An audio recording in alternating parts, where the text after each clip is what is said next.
In 5 minutes, let me prove to you that the Bible is a bunch of nonsense for brainless people. Exodus chapter 9 verse 6. The Bible began to speak. It says, in the 5th week, God killed all the livestock of the Egyptians. Mark the word, all their goats, all their cow, all their oxes.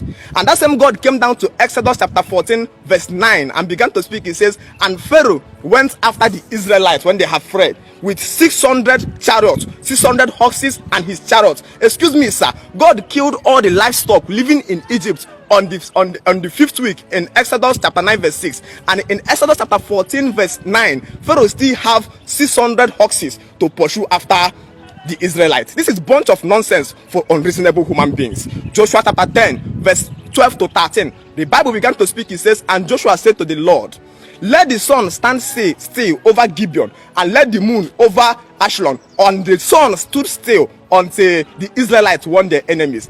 Excuse me, sir. We all know today that the reason why there is day and night is because the earth is rotating and not the sun. The sun is a stationary body which never moves at all. So if there are to be any miracle consisting in making the day longer, Joshua would have asked the Lord to pause the speed of the earth rotation and not the sun, because the sun never moves for one day. The sun is a stationary body living on its own.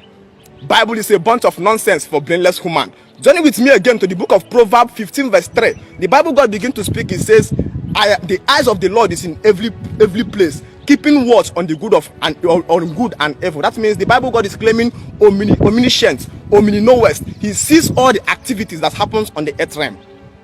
He came down again to Isaiah chapter 46 verse 10. He says, I am God and there is none like me. Only I can tell you the future before it happens. For everything I plan happens the way I planned it.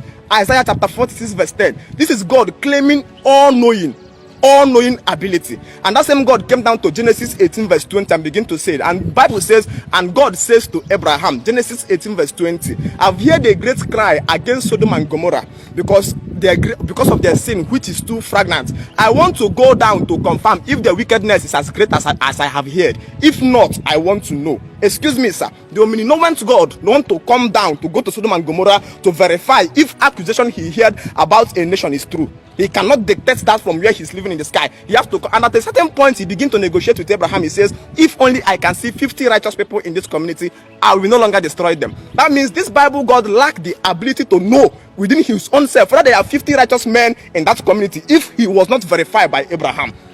That same God who told that my eyes is everywhere, keeping watch on good and evil, in the book of Proverbs 15 verse 3, was the same person who was watching Cain kill his brother Abel. And later he came out to ask Cain. He says, Cain, where is your brother Abel? For the blood of your brother is crying upon my head. That means that Bible God was somewhere watching Cain kill Abel, and he kept that calm.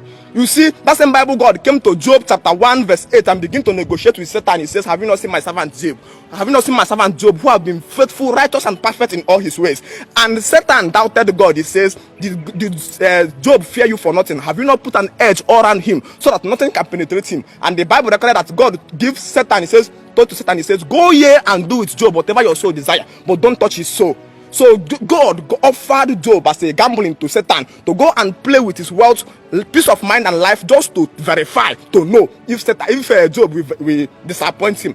So God tempts men, knowing fully well that men know who have ability to know the future, to see how or the depth of the heart of people, equally put those people to test to know whether what he thought about them is reality. You see that God knows nothing about you. He is just praying, gambling on you. This is a shadow boxing. That God is an illusion and does not exist. It's just a carved out European ideology to control or to rule the world. That's the government of the day. That's why the pastors today are called man of God. Man of God is simply a man of the government. The man of the government does a great work in shifting the responsibility of the government to an unexisting Satan. That's why the government can never fight against the church. People get mind, bro. But what I focus on now, if I say this boy and a brother to Katefe, what do you say? What do you have to say about what you talk on this video? Respectively, analyze without insult. Can you say something concerning what he said? One love.